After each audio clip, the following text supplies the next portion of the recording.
On your new vehicle, the one you're going to leave with today, did you want to lease that car or were you looking to finance again? When I'm on the needs assessment and you're financing a vehicle and I ask you, so that's exactly the way that I would teach the needs assessment or the guest sheet, right?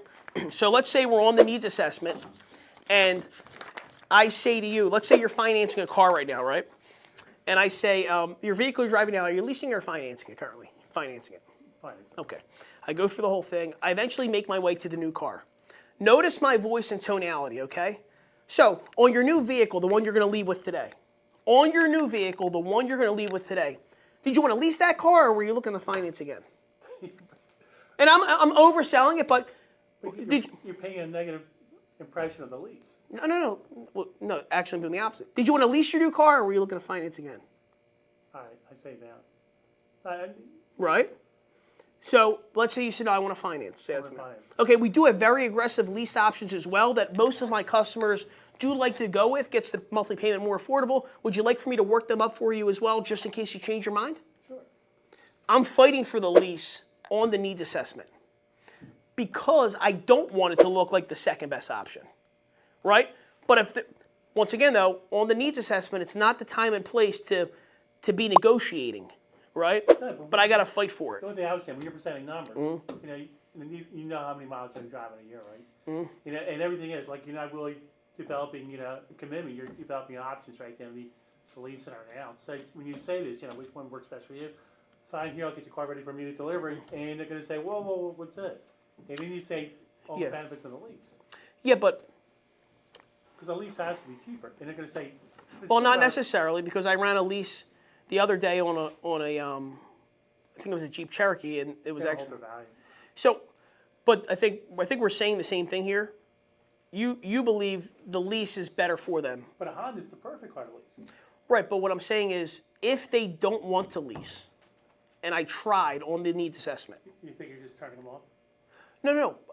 If they're saying no, they don't want to lease, and then I offer them options in case they change their mind, and then they say no, I'm still going to say, well, the computer is going to print out both anyway, and you could choose whatever's best for you. If they rule the lease out, well, what's the worst that could happen? If I offered 84 months or a lease to purchase, they said no to lease to purchase, they say yes to 84 months, I'm still in the close anyway. You know what I'm saying? Like, that's 7 years before they pay it off. I don't care. Well, 2 years when the rates get down and the car's buried. I'm confused. We're saying, hey, look, this guy. What are you trying to say? I think a lease gets them out of a commitment earlier. No, So I agree, but okay. but you would agree that not everybody wants to lease off the bat, right? Maybe the dates don't understand, and you're presenting it really quickly. No, I understand, but if somebody's new to selling cars and they're not able to present the lease and explain that it offers more options over obligations, if they're not able to explain that, Right. over the next 3 years, you're not going to be paying interest when rates are a little bit higher, and then when you buy your lease at the end, if you so choose to keep it, that'll be a benefit. If they don't know how to explain that, yes, you currently are financing, but you have a payoff, so you don't own the vehicle, the bank does. If they can't do all that, and the customer wants to finance, to offer them two options, either 84 months, which is a finance again, or to reintroduce the lease. Worst case scenario, they say no to the lease and they say yes to 84 months. Prior to that, me giving them those options, you had nothing. You're still presenting the path to lease resistance, I think. Well, I'm presenting them a path to closure. Right. Right now, the path was going down Lincoln Highway, leaving. Right? I mean, you had 72 months and you had no commitment. Right. You had a commitment at $5,472 away from a deal. Right. At 72 months. So I'm saying I can get to $599, but to find a way to get close to that, or to find a way to get close to your payment goal, it's going to have to be one of these two options. It's not 72 months. You know what I'm saying? Right. So I think we're saying the same thing, but I don't believe, not that I don't believe, factually, not every customer is going to want a lease. No. Right? So. You won't get any if you don't present it on every deal. No, I understand. I don't know if you guys do present it on every deal. No. Right, so we're. Right. I think we're. If they're not ready to buy today, we don't present numbers.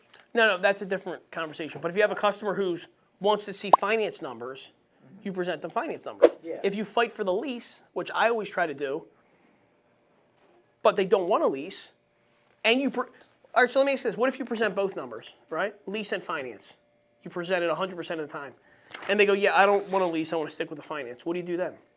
Just write it up. Yeah, but what if 72 months you're too far away? What do you do then? You just go back to the lease and try to sell it again. Like, That's what I just did. all right. You understand what I'm saying? Like that, Right. I'm reintroducing it as an option. If they say no to it, they say yes to 84 months. And either way, I'm moving towards a car deal. All right. You know what I'm saying?